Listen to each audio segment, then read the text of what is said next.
Дамы и господа, президент Российской Федерации Владимир Владимирович Путин.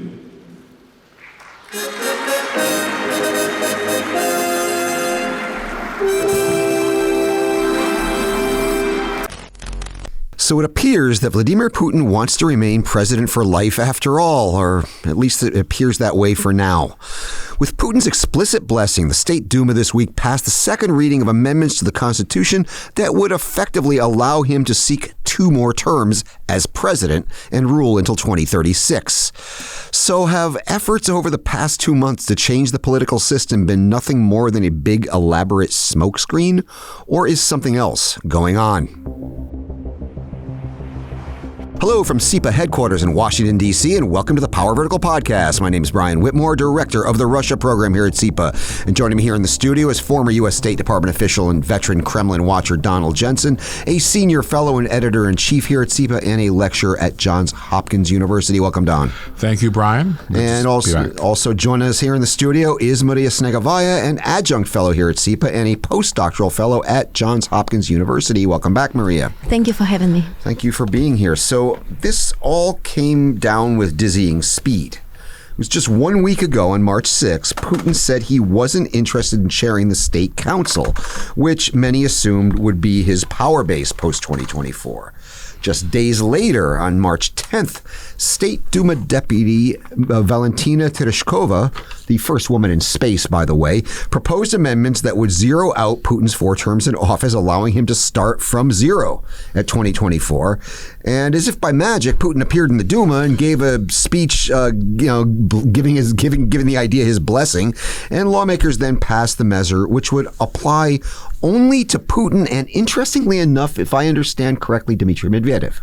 Correct? Yeah. So Putin said they shouldn't get rid of it altogether, but for some reason, he and Medvedev should be exempt from which the Medvedev part I find interesting, but we can get into that. And later. Underemphasized. Thank you for. And there's more about and there's more about Medvedev too that's pretty interesting this week as well. So from the time this whole project began back in January, we've been saying here on the Power Vertical Podcast that Putin was aiming to keep his options open, retaining a strong presidency, number 1, creating a strong state council, number 2, and strengthening both the Security Council and the Federation Council. So for those of you out there that said the Kremlinologists got it wrong, we always thought that strengthening the Putin presidency and Putin remaining president was one of the options. And I still think there are many options out here, but we can get into this. So let's start out pretty broad. Has he decided, or is this process still ongoing? What do you think, Maria? To me, finally, after about a month of honestly not being to make sense of what was going on with the constitutional amendments, I think this all kind of comes to more or less clear frame.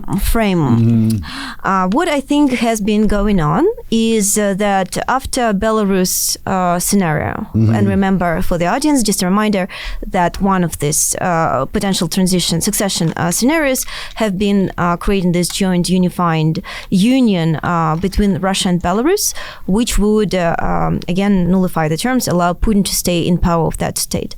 So that, however, it became clear that Lukashenko was extremely reluctant to do that. And the costs of doing it were too high. And the costs were too high, and essentially, apparently, it collapsed somewhere in early to mid-January. Since then, that's exactly when, remember the address of Putin happened on January 15. I remember very clearly. It's right after my birthday. It was a nice birthday gift. They immediately start implementing the next scenario, in which, yes, Putin staying in power in one way or another. So remember how we discussed that it's not very clear why such a reinforced presidency.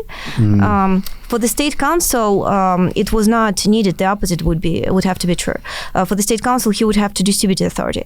Now, apparently, they decided a couple of weeks ago, because originally, when he was making this federal address, in fact, he announced he was going to redistribute a little bit of the authority to other branches of power. Kirill Rogov was actually the only analyst who mentioned it wasn't the case. But at the time, it kind of felt this way. But when the constitutional amendments started to appear in written, it became obvious that wasn't the case anymore either. And in those constitutional amendments that we have discussed last time, the presidential authority was reinforced. Strengthened, yeah. So it appears that they have decided by then that Putin was going to stay, and apparently he needed the reinforcement, probably because, first of all, to create this noise, so we are discussing not being all this, not being clear about where this is going. Second, because he probably is not very certain about how strong he will become in light of the stagnating economy and declining approval. And finally, this was going to probably be under the scenario when the constitutional amendments are passed the way they were written, and then they appeal to the Constitutional Court to ask about whether the current president can run again, and the Constitutional Court approves. Right. But the coronavirus happens. Right. They realize with all this current hype, and also the fact that people try to avoid public gatherings, it's a perfect moment to do it because protests aren't going to happen. So what we witnessed last week is a perfect special operation where they just chose this perfect moment where they can do what they always plan to do, at least for the last month, at this particular moment. And once the coronavirus hype is over, everyone would have gotten used to the idea of Putin staying with us forever. That sounds about. And there's been some hilarious memes floating around social media along these lines. My favorite was that Putin has coronavirus and is quarantining himself in the Kremlin until 2036. Darth Putin KGB, the famous Twitter personality, tweeted, "I am now banning all public meetings like elections." So there seems to be some truth behind all of those all of those memes. So you clearly think they've decided it's over. This is it. Well, I never thought he was going to go anywhere. The question was how he wasn't going to go. But I mean that it's going to be the presidency, because I'm not sure. I think in some kind of Hayekian the fatal self-conceit, us as scholars, we kind of overthought this, hoping he would come up with something more sophisticated. Right, and he comes with the most crude thing possible. Yes, and I think that's also true, as noted by some other great scholars in Russia. Unfortunately, if you look at where the system has been going, it has kind of been going towards those simplistic, brutal solutions for a while. Surkov has been gone from the domestic decision-making for 10 years. And for 10 years, the system has been more likely to come up with rude, brutal, primitive, much cruder, simplistic decisions. That's it. Don, would you agree with that? Well, let me... Well. There's a lot of issues on the table here, Maria, and I think I probably agree with you, but I'm not certain. And let me lay the issues out before and waffle a little bit. Number one, to what extent is this all disinformation? And they had it in mind from the beginning. That's possible. Number one. Number two, to what extent is this dependent on unexpected or unexpectedly strong resistance or force majeure, which happened and forced their hand to move now? We have not only Belarus, and I would be maybe shake after washing myself with sanitizer, or before and after Lukashenko's hand for staving off this latest thing. There are other factors that have happened: coronavirus, Saudi OPEC thing, crash in oil prices, and the Turkish-Russia неожиданность. Yeah. All of which may, on the one hand, have forced their hand, may, on the other hand, if we give those of us in Washington, it's not me, who give him almost genius-like tactical abilities. They said, all this is happening, let's move now. I honestly don't know, but I think we have to... I don't accept this is just a KGB guy camouflaging his alternatives and then moving when he can.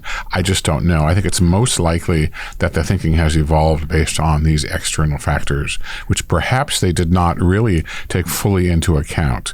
I like your explanation very much in terms of linking this to what's happening externally. But did he have this in mind in December, Brian? I think he always wants to keep his options open, and I think he's still keeping his options open. And this gets, and Maria, to the next issue, which is to what extent is he still keeping the options open? And I think I agree with you, Brian, on this.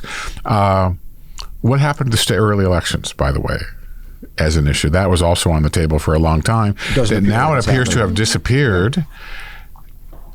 And again, the same problem with dealing with Kremlin stuff always. Is this planned, or is this just many things out there, they pick one? Or is this a response to tactical opportunity in situations? I don't know, but I think we give them too much credit for thinking things through in advance.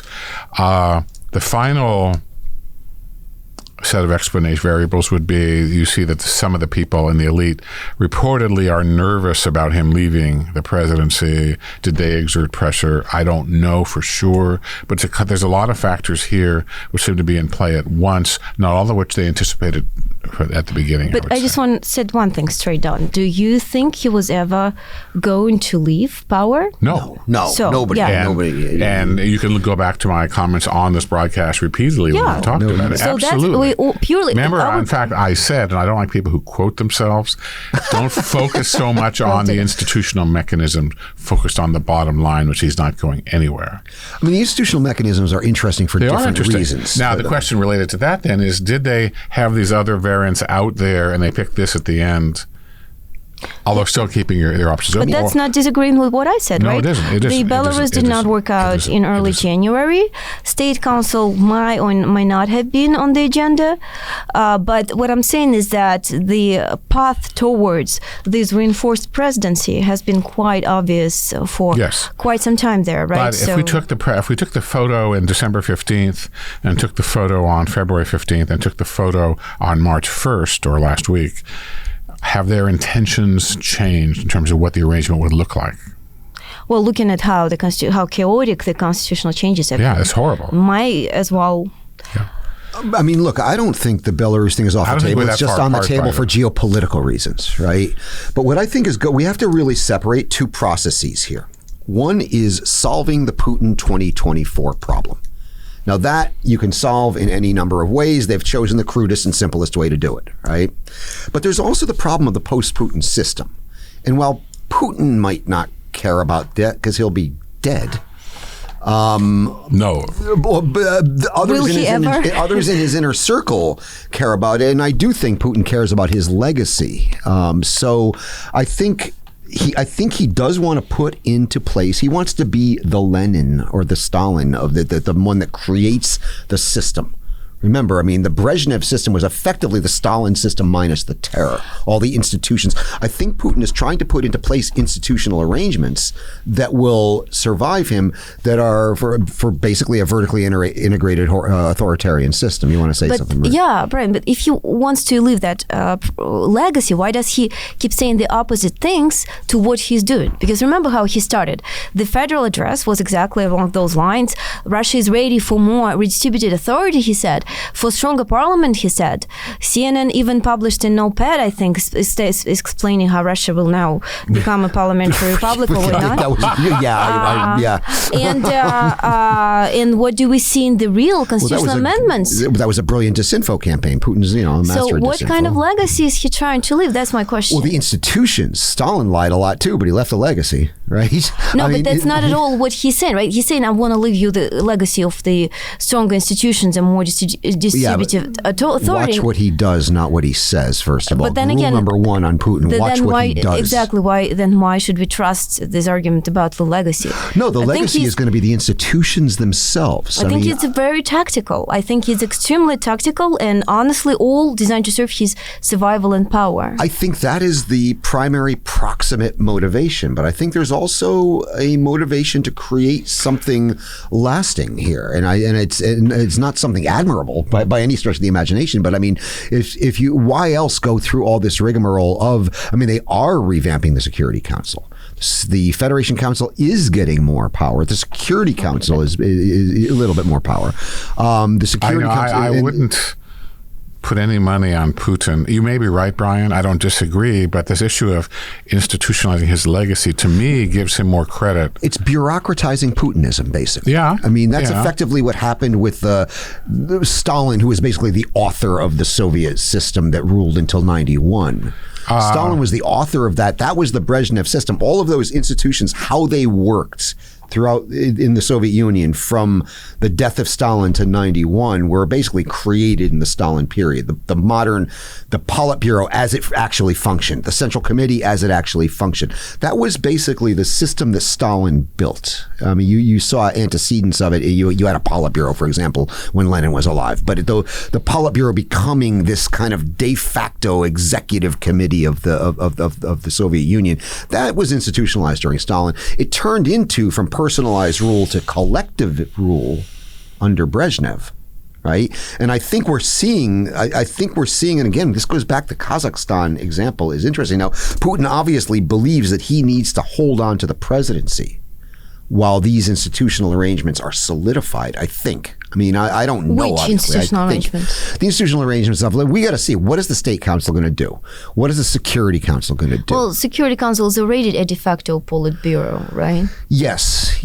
And in what we're going to talk, sense? this is why I've devoted the entire second half to this Security Council, because I think there's some really interesting things going on there that I want to get into in a lot of depth, particularly Putin's decree defining the role of the deputy chairman of the Security Council. I would say, Brian, that social systems mature and bureaucratize as they mature. Right. Not necessarily the result of some dictator sitting down and creating this stuff, although that's a factor. And I just don't know how I think of these guys as very ad hoc, a bunch of rich, tough thugs they are, who are trying to perpetuate their rule, and they will do it any way they can. And a lot of them are younger than Putin and want to perpetuate their rule beyond Putin. And so we have to think of two Putins. We have to think of Putin, the person, and the collective Putin. The virtual right? Putin, yeah. The collective Putin. Yeah. And the collective Putin cares about life after Vladimir Vladimirovich Putin is no longer with us, right? And so I think they're thinking about long-term institutional. Were they not? Yes, I agree. But were they not thinking about it December 15th? Or were they thinking about it in a different way? That's why I think two processes are going on here. The 2024 problem and the broader institutional problem. I agree. I agree. But what is the 2024 problem? It's the fact that you're going against a constitutional.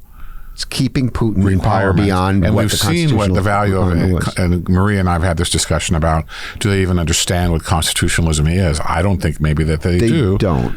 And so not the way we do. They absolutely don't. And so we had this very interesting discussion, you and I, Brian, and our colleagues here the other day. Why do this at all? Why? And I think this has been a major blow for the rule of law, a major blow for constitutionalism, a major blow, and a lot of, I won't say Maria's friends, a lot of so-called systemic liberals said this would not happen. Well, they're the systemic liberals are the big losers. Well, this is a good segue because Vladimir Milov had an excellent Facebook post, Maria, that you sent around. And Milov's argument is effectively, and I think I to a degree agree with him. They're basically panicking right now, and this is going to lead to greater opposition to the regime. I mean, I'm really simplifying. I have it in front of me here if you want to take a look at it. But it was like he's basically. I mean, his last words. We need to use this, and we will use this. Right? We being the opposition. But he's effectively saying, we always think they have this grand plan. They're ad hoc, and right now they're panicking. As the economy's cratering, as oil prices are falling, coronavirus, which Russia miraculously only has 35 cases. How is that? We have this joke in Russia about that. We tested for coronavirus and we ran tests for coronavirus and only discovered 35 cases. Well, how many tests did you run? 35. It's good to see Russian graveyard humor is not. But is Milov on target here? I mean, I tend to think all of these things can be true at once. By the way, they could be preparing for 2024. They could be put in post-Putin institutional arrangements. They could be panicking. Their plans could be changing. I mean, this could all be happening simultaneously? I think Milov he perceives correctly this something we have discussed from start, that the other plans they thought maybe would work out better have not worked out as well, and so they're in a rush. The changes are chaotic. If you remember, there were clearly multiple signs of this changing strategies, changing approach, because the original constitutional amendments were to be implemented very quickly. And remember that notorious group which was gathered in order to write down those amendments, and guess what? It came up with those next day, right? So originally they had certain plan, and otherwise why delegitimize the whole idea of this group, publishing it next day? But then the new changes started to emerge. They started discussing more options. Then it all kind of started expanding and becoming looking quite chaotic, and definitely losing some kind of targeted direction. So these signs are there. Yeah.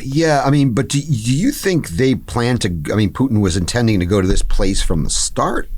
No, exactly. I agree with John here. I think they're extremely tactical, ad hoc, right? They don't necessarily envision the final road. They also don't have great ideas. They run out of them. That's why very simplistic scenarios. And so this all kind of leaves this impression that Milov, I think, correctly perceived as something like not going right. They're also in a huge hurry. It's very unclear why, by the way, why such a hurry. But this is like the whole thing needs to be approved, by the way, quite unconstitutionally, so quickly. According to the existing laws, Kirill Rogov has pointed out it on his Facebook.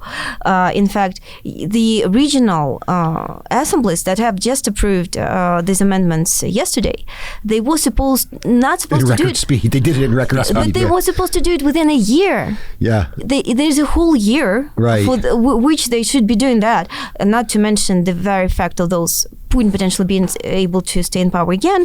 This amendment was voiced by Tereshkova and written down during the second hearing. This is not how second reading. It's not the way it's supposed to work. You're supposed to return the bill back and go from the scratch. Why are they violating all the obvious laws? What is going on? Why such a hurry? Why such a speed? All of that definitely creates this effect of weakness, which I don't think the Kremlin wants to communicate, but it does. There's been some talk, state of emergency and all that. I think Milov, you saying panic, he said, Brian? He didn't use the word panic. It's a little strong, but nervous, he said we tend to view, he makes several points. We tend to think of the regime as having this like master blueprint plan, but in fact, this whole thing has been chaotic and messy. And now with what's going on with the economy and oil prices, they're panicking. He doesn't use the word panic, and I cannot find the word panic on this page. Maybe Maria can scan Russian script faster than I can, but but that's the sense I got, that they're nervous. Yeah, absolutely. And that this presents now this is where I think he's overly optimistic. He says this presents a big opportunity for the opposition, and then we're going to use this opportunity because this erodes their legitimacy, basically. Which is it's an interesting, like everything Vladimir says, it's interesting. Well, Vladimir, it's important to remember, I like him very much, but he is looking at the whole situation from his opposition perspective. He's always optimistic. Part of his, I think, function is psychological. He just needs to cheer up people who are definitely extremely frustrated in Russia. I mean, everybody knew Putin was going to stay. I think the most frustrating thing about the whole thing is that they came up with the most stupid, simplistic approach that with all the multiple options they could have chosen. So in some ways, it actually signals a disrespect to the society that they don't even have to come up with this multiple многоходовочка, multi-steps in order to implement. Let me ask a systemic question here to our liberal friend Maria. Our liberal friend Maria. Does the hurry? No, I'm being, we're all friends here. As this, we talk about legitimacy a lot here. And Milov in the political science meaning of the word, right to rule, and Milov says one thing, we're going to use it. The changes you make, the fact that he's essentially flushing the constitutional court down the toilet, in fact, the Constitution. Does this affect the legitimacy in a way that means politically meaningful? That's a good question. Are they just drifting now? I mean, what is, because they're confident they can hold power? I don't have a good answer for that, because I mentioned a minute ago, I thought this would never happen. I didn't think this would happen, or was told by people who were there that this would never happen, but it has. And we had a constitutional court decision in the late 90s. Brian and I remember very well. I mean, what's going on here? Does it not matter anymore that they vote or not? Why vote? These are big questions, and they're now much more under a cloud than they were a week ago. I think it's a great point, Don. I think that what we have discussed is some kind of the regime getting a little old. They run out of ideas and maybe a little bit too sure of the situation. But at the same time, as we have discussed, they're tactical. So they clearly use this coronavirus situation to announce this extra amendment of Putin potentially being able to stay in power. So if there was no coronavirus, you don't think they would have done this? I agree with Kirill Rogov. He suggested that they would have gone with the existing amendments, and then someone like active deputy like Tereshkova would have emerged asking, hey, and what about Putin? Maybe we should ask the Constitutional Court about what it thinks about Putin being able to stay in power. The logic they're using here, and similar logic was used by Yeltsin's allies in the Yeltsin period about the 2-term limit. The logic they're using here, I think, is that this is a new constitution now. So it all starts over again. But so that should be now why that applies to Medvedev. But honestly, according to the existing ruling of the Constitutional Court, sorry to interrupt, it's actually back in the Yeltsin time, the Constitutional Court already gave a ruling. I know, because they were using this exact same logic then. And they did not allow Yeltsin to run again under Yeltsin the was same elected logic. to the RSFSR, the Russian Soviet Federated Socialist Republic of the USSR. Yeltsin's first time elected president was elected the president of the Russian Soviet Federated Socialist Republic, right? Yeah. And so by that ceased to exist less than a year after he was elected. And so that first term was like a Soviet term. So his first term as the president of the Russian Federation, the new state that emerged, was in 96.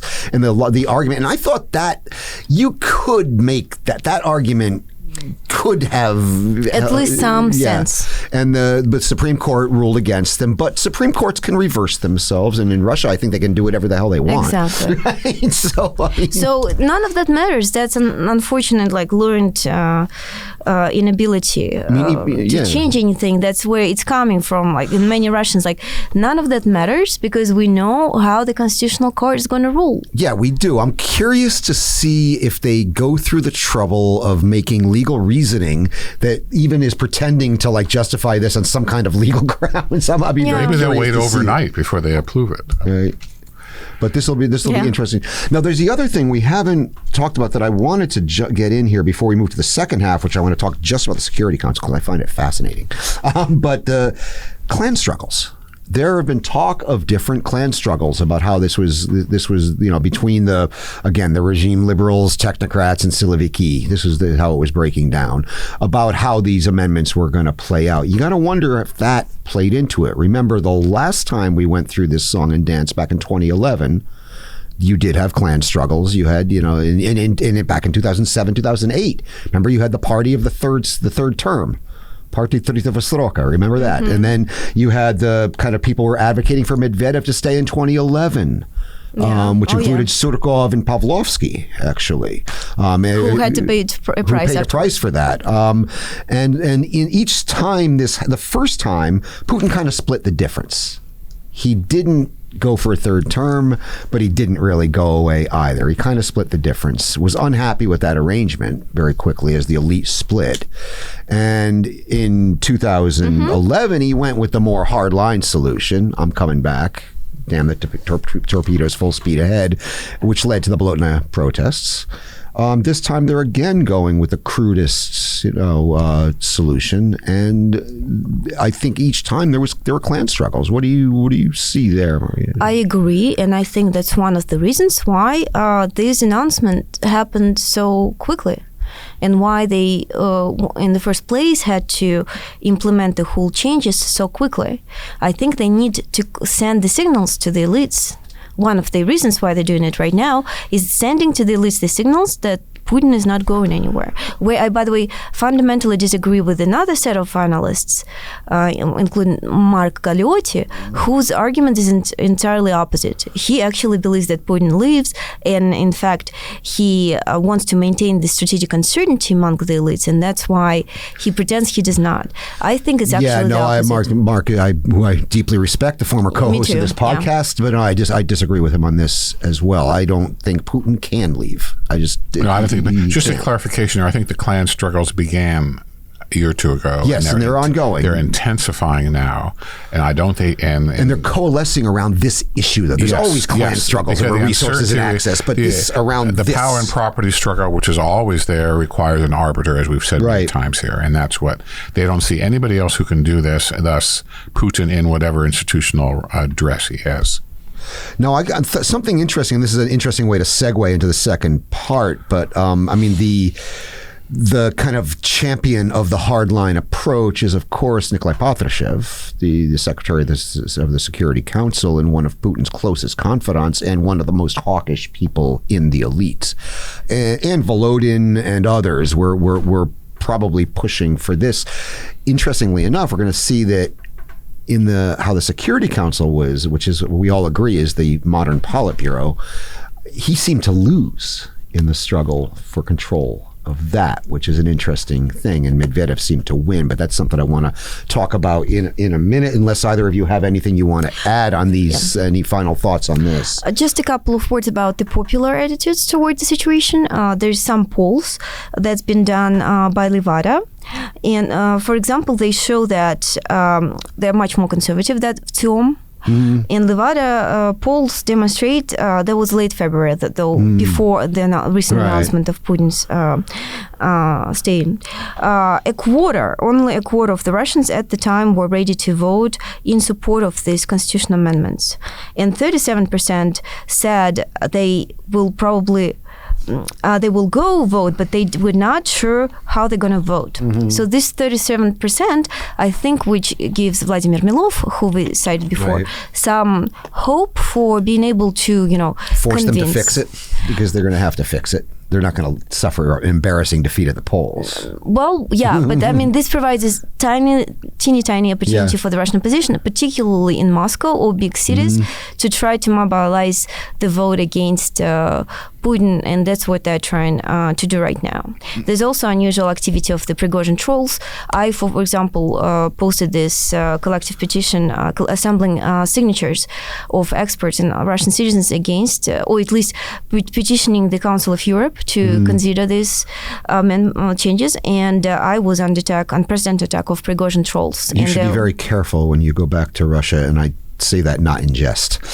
I'm just saying that there definitely are. The Kremlin is obviously, it's visible, is quite sensitive to what's going on. That actually plays into backs Milov's assumption that they're not quite sure about how this all is going to work out.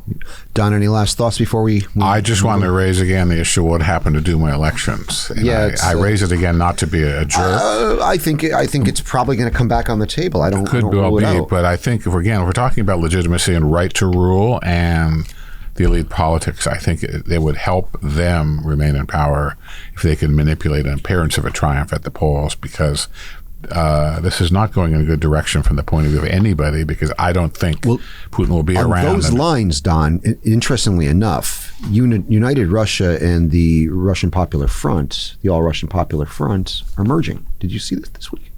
That's an interesting development. And it made me, and I saw this before the announcement of Putin. Now remember, the All-Russian Popular Front was this thing that Putin kind of created as this alternative party of power to the United Russia. And I, quite frankly, and I bury my head in Russian affairs stuff every day, I could never quite wrap my head around how it actually really worked in practice. It doesn't have a faction in the Duma. A lot of people kind of ran on this ticket of being in the Popular Front, and they were also in United Russia. So but interestingly enough, the two movements the party and this movement have merged. And before the March 10th announcement, the passage of these amendments letting Putin stay president until 2036, I was thinking, now maybe that maybe the Popular Front is going to be the party vehicle, that is going to be they're going to drive legitimacy from. Just another thing along those lines. I think this is still being worked out before they move on to that thing. They're trying to rebrand. That's for sure. The United Russia, that is very unpopular these days. So they're trying their best to improve its brand. And the Popular Front does have this veneer of like being something that is, popular. Exactly. But I mean, they put a lot of like working class people at the forefront of it and stuff like that, so it looks like it's this thing that it most certainly isn't. All right, well, in a few moments we will continue our discussion and take a closer look at some interesting changes at the Security Council that slipped below the radar this week. Not entirely, but a bit. I'd like to remind you are listening to the Power Vertical podcast. My name is Brian Whitmore, director of the Russia program here at SIPA. Joining me here in the studio is former U.S. State Department official and veteran Kremlin watcher Donald Jensen, a senior fellow and editor-in-chief here at SIPA and a lecturer at Johns Hopkins University. Also with us in the studio is Maria Snegovaya, an adjunct fellow here at SIPA and a postdoctoral fellow at Johns Hopkins University. I'd also like to remind you can subscribe to the Power Vertical podcast on iTunes. You can read the Power Vertical blog and watch the Vertical video at SIPA.org, and you can follow us on the Twitter at Power Vertical.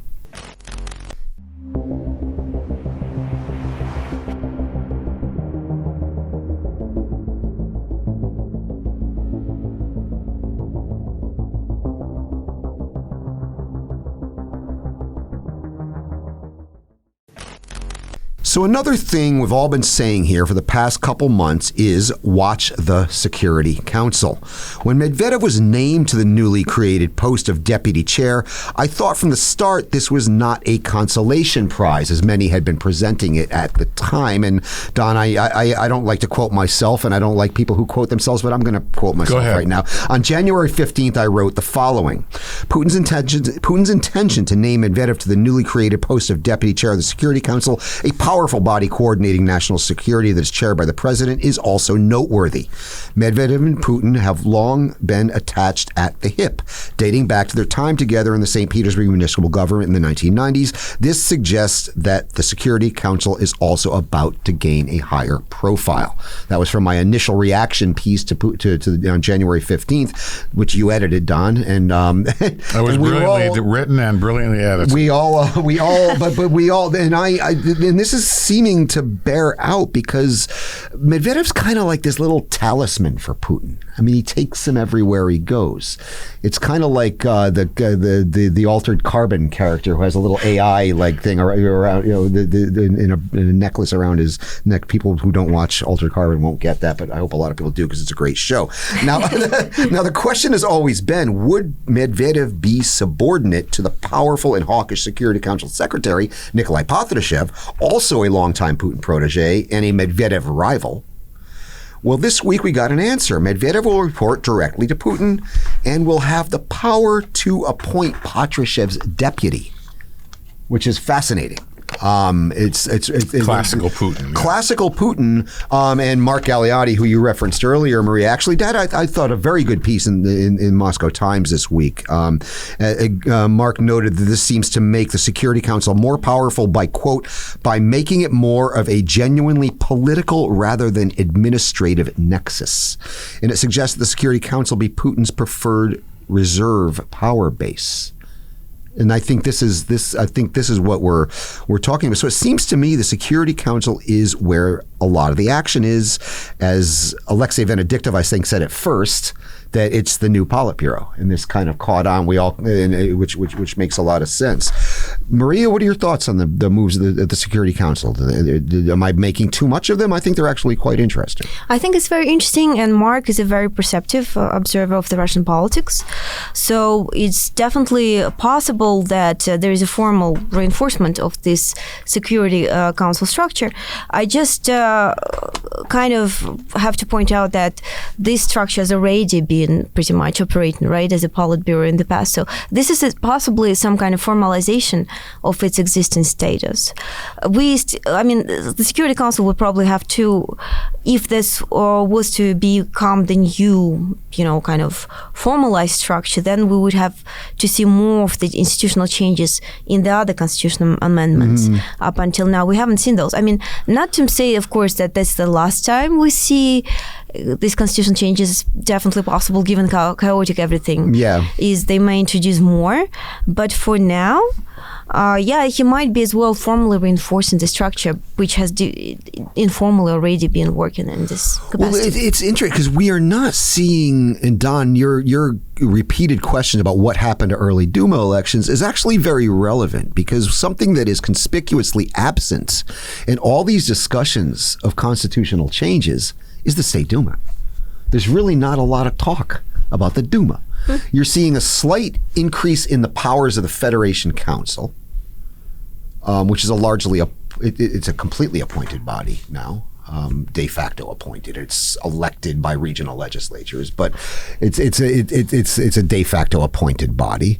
The Duma is the only one that is, at least goes through the trouble of pretending that it's freely elected, I think there's a lot of shoes that still need to drop here. Yeah. I mean, I think they are kind of redoing the state system a little, like overhauling it entirely. I have long thought that there was going to come a time when they were going to say, why do we even need these stupid elections anymore? This is some stupid Western idea that we used to follow. The Chinese don't have popular elections, for their state bodies. We're both looking at Maria and Milov, who is not here, to answer that question. I mean, at some point they're going to, and then I have always said that they could do that, but the function that these fake elections have right now are to give the regime internal legitimacy. Again, in the political science meaning of that term, I am in no way saying or endorsing that this regime is in fact legitimate, but in the Chinese do it because the Communist Party still is the ruling party of China, and therefore that's it. They don't have anything like that. Maria, does it matter? Why do autocrats hold elections? Yeah, why do this at all? Why go through? I mean, no, do you think that at some point it makes sense for them to do away? Why bother with these elections? No, that's 100%. It's a great point, Brian, and that was exactly the reasoning behind my original logic. That's why I prioritized the state council option. I thought that Putin, in light of his, again, he's not getting any younger and he's not getting any popular probably in the near future. And as a matter of fact, the new development in Russia is that as people are now assigning blame to Putin, not just his surrounding circles or the institutions in the country or the authorities. This is a new development. So Putin right now keeping part of responsibility in Russia's mind. That's a new change. That kind of a reflection how unpopular he becomes. So from that perspective, that's why I kind of prioritize this state/security council option, but it does not seem to look like it from the existing constitutional design. Yeah, and these things they have right now, the Duma, the Federation Council, the president, the cabinet, the government, these things were all copies of, this was when they were trying to mimic a Western system. They all came out of the early 90s when Russia was a little bit more sincere about pretending to be democratic, I guess is the way I'd put it. Now I'm seeing a situation where you could have these two large bodies, the Federation Council and the State Council, become the main legislative branches of they either collectively or individually would elect the State Council, which would elect the president. I mean, I could see a whole different kind of way of but as of now, the State Council is being appointed. It's appointed by regional legislatures. I think there's something about the president. And the president now is getting the ability to appoint essentially the president right now has the final say about the State Council, rather than other way around, as it would have to be under that arrangement. That's why I have a lot of reservations. I mean, I'm just speculating out loud. I definitely agree. Definitely agree. It might have been one of the original scenarios. That's why, by the way, the the clause about state council is formulated in the constitution actually is the same functions and the same language even as the constitution describes the presidential authority right now. So that definitely gave us a lot of thoughts for food. But again, looking at this final constitutional design as of now, it really kind of looks I don't think that it's they moved final. away. I don't think it's but final. that's another possibility. We don't know when it's going to be final. Yeah, exactly. And it seems to me, I mean, if I just don't see the point in doing all of this stuff, and if they're just going to graft, to give Putin 2 more terms and keep everything the way it was. If I may, The point is to stay in power, but. Well, obviously, yeah, but that could have been done a lot simpler. Yeah. Can he really get elected given how unpopular he is becoming? Yes. Yeah. He Yes, will he can. probably. That's because it's Russia we're talking about. Yeah. I mean, he'd have to resort to pretty blatant fixing, but it's he not can like do they it. haven't done it It's not before. like they haven't done it before. But I think they're trying to find another mechanism for legitimizing rule. If I may, so here I wanted to again, self-quote. We back in like 10 years ago, me and Kirill Rogov, we authored a paper together looking at the presidential systems with longer terms of authorities of their rulers. We actually looked at all different types of systems, parliamentary, semi-presidential, presidential, and what happens in the countries where the existing rulers actually extend the term limits. And as I just reminded, right, that the Russian presidential term has been extended from 4 to 6 under Medvedev. So almost universally, eventually, in this group of countries, most of them African and post-Soviet, you see eventually some kind of elimination of the term on the existing ruler. So and of course, significant worsening of political and social indicators as measured by the World Bank, Polity, Freedom House, and so on. So it seems as if, for whatever reason, it kind of feels natural for the autocrats in power to continue along this inertial status quo road, and rather than coming up with some alternative institutional design. So Russia's behaving more like an African. Yeah. I have been saying that for quite some time. I think Russia's regime is very much neo-patrimonial, personalistic African regime, and we also know how they end. There's a whole literature on these systems, redistribution-based purchasing support, very kleptocratic. They end after a long-term stagnation when political protest in big cities is joined by economic protest in the provinces, but that stagnation has to be really long-term. Right. So I have no doubt that Russia is much more African regime than, for example, Latin American, which is another common comparison. But that's a separate story. What I'm saying is, for probably some political logic, it feels more natural for the rulers in power to preserve the existing redistribution of the authority instead of coming up with some new scheme. New institutional design, which, by the way, includes some dangerous power sharing, under condition of actually weakening president, right? Weakening presidency, because Putin is not as popular, not as strong at this moment as he was like 10 years ago. Right. And the Soviet system worked as it did because it was basically collective rule. I mean, basically, Brezhnev was a front It was much more institutionalized than today's Russia, ironically. Yeah, it was. Don, you got the Soviet regime also lasted because you had, for a long time, but not at the end, a collective belief in the legitimating ideology, more or less. I wanted to get back to an interesting point you made earlier, Brian, which is about Medvedev and Patrushev. I think, again, we can't be careful of overestimating what the formal authority means. I'm sure Patrushev will do many things regardless of whether Medvedev approves it or orders it or not. But Medvedev can point his deputy, and the reason got my attention is that carries some weight, but that doesn't mean it's going to be constant, that relationship. It's going to depend on the issue. We see now, I think, the definition of security broadening to include economic and military things. But a footnote in the last week, I want to note in the OPEC Putin discussions, the presence of our old friend Igor Sechin, who would be there, of course, given the issue, but it shows the continuing importance of people who are less formally integrated into the system. He's still there. Yeah. Yeah.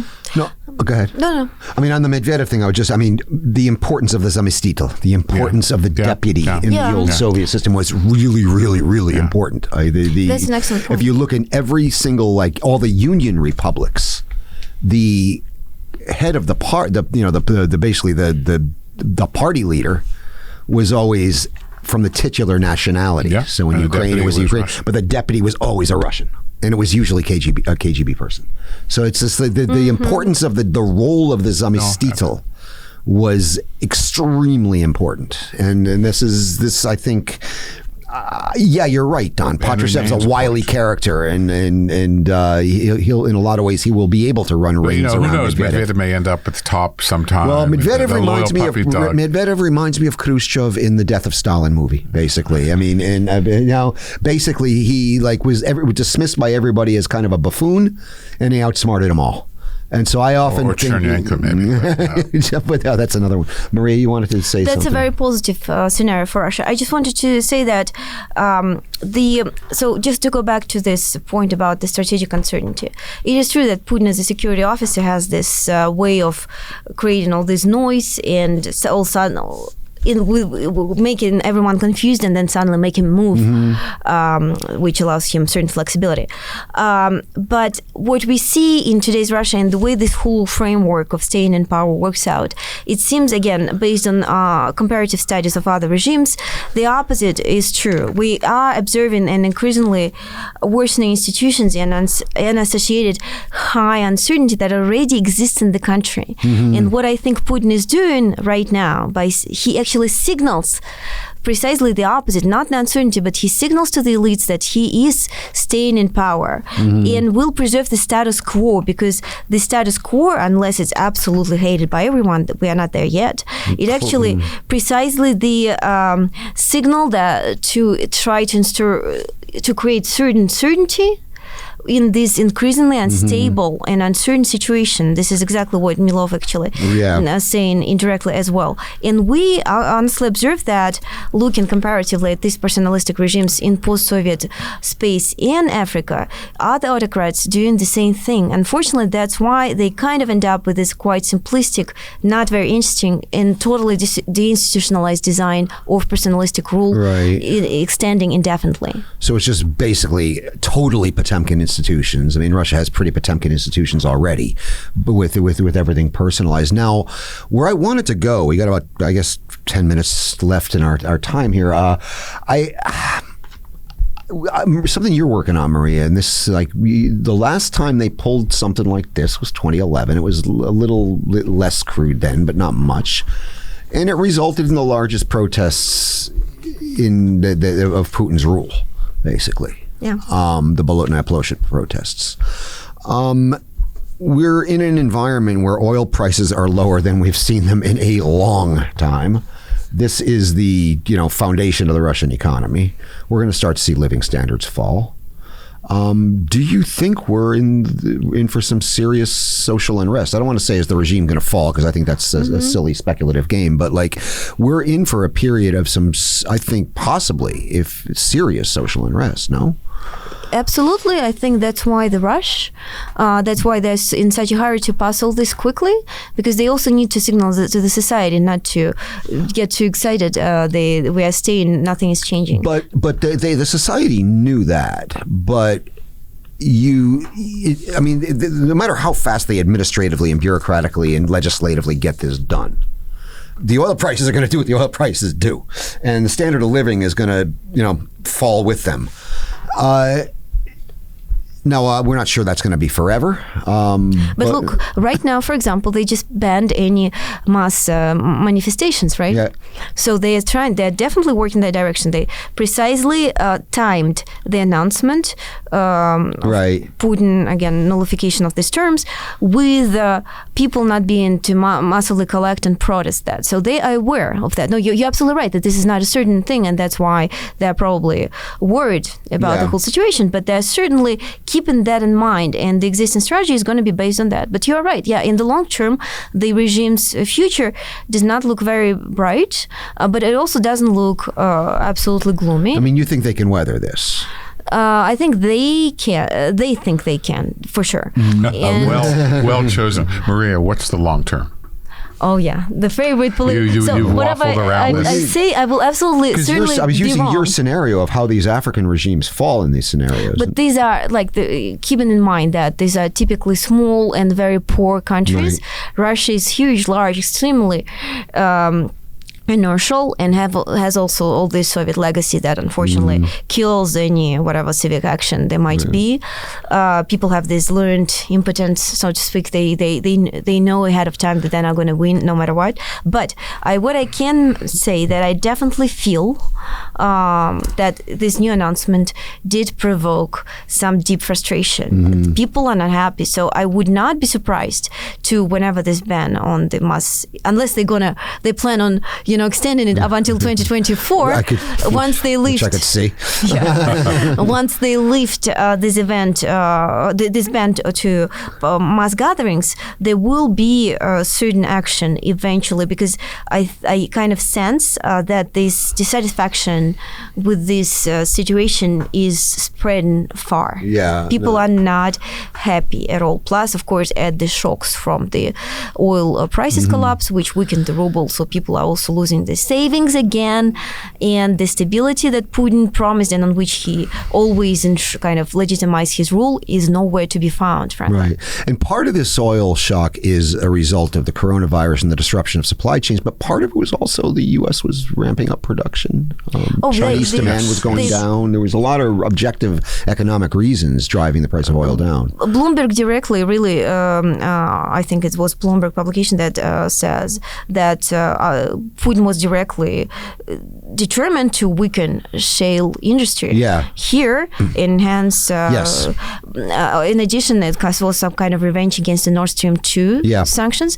However, some energy experts actually say that this was predicted for a while, since OPEC cartel was no longer able to keep the prices, to stabilize the prices anymore, given precisely this abundance of the shale oil and gas in the market. But then the Saudis shocked everybody by by cranking up production. Don, anything to add here? No, I'm still trying to figure out how long time is, but Maria, I guess you'll be on the show before that long time. We'll be doing this again. I'm fighting the tendency to be irritated by the reaction so far of the Democratic opposition. I just expected more, but it's early, as you said, and I do think there will be a reaction. But we have to go through this again and then wait for the long time to end its days. I don't know. We're certainly in for some interesting times in Russia, but as a political scientist, I know whatever I forecast right now is not going to happen because we're so bad. Then she's a mature political scientist or post-political science. She realizes the limitations. The black swan thing shown to us by the virus spread reminds us that political science can't quantify a lot of things that are critical to determining countries' fate. Well, and that's a great note to wrap up on. That's all we have time for today. I'd like to remind you have been listening to the Power Vertical podcast. My name is Brian Whitmore, director of the Russia program here at SIPA. Joining me here in our sanitized studio has been former U.S. State Department official and veteran Kremlin watcher Donald Jensen, a senior fellow and editor-in-chief here at SIPA and a lecturer at Johns Hopkins University. Also with us in our sanitized studio has been Maria Snegovaya, an adjunct fellow here at SIPA and a postdoctoral fellow at Johns Hopkins University. Thank you both for an enlightening discussion. Thank you. I'd also like to thank our producer, Michal Harmata, for keeping the sanitized lights and all the complicated sanitized machines well-oiled and well-sanitized and in working order throughout our discussion. I'd also like to remind you can subscribe to the Power Vertical podcast on iTunes. You could read the Power Vertical blog and watch the Vertical video at sipa.org. And you can follow us on the Twitter at Power Vertical. I usually say join us again next week at this point, and we are still hoping to keep this thing going, although we're all going to telecommute after this, so there may be some disruptions in the normal Power Vertical procedure. Watch the social media feeds for information on that. Stay safe, wash your hands, use hand sanitizer, practice social distancing, be smart, and listen to public health officials and do not panic. And now, as always, I leave you with something other than the ambient sounds of my favorite socially conscious Russian rapper, Noise MC.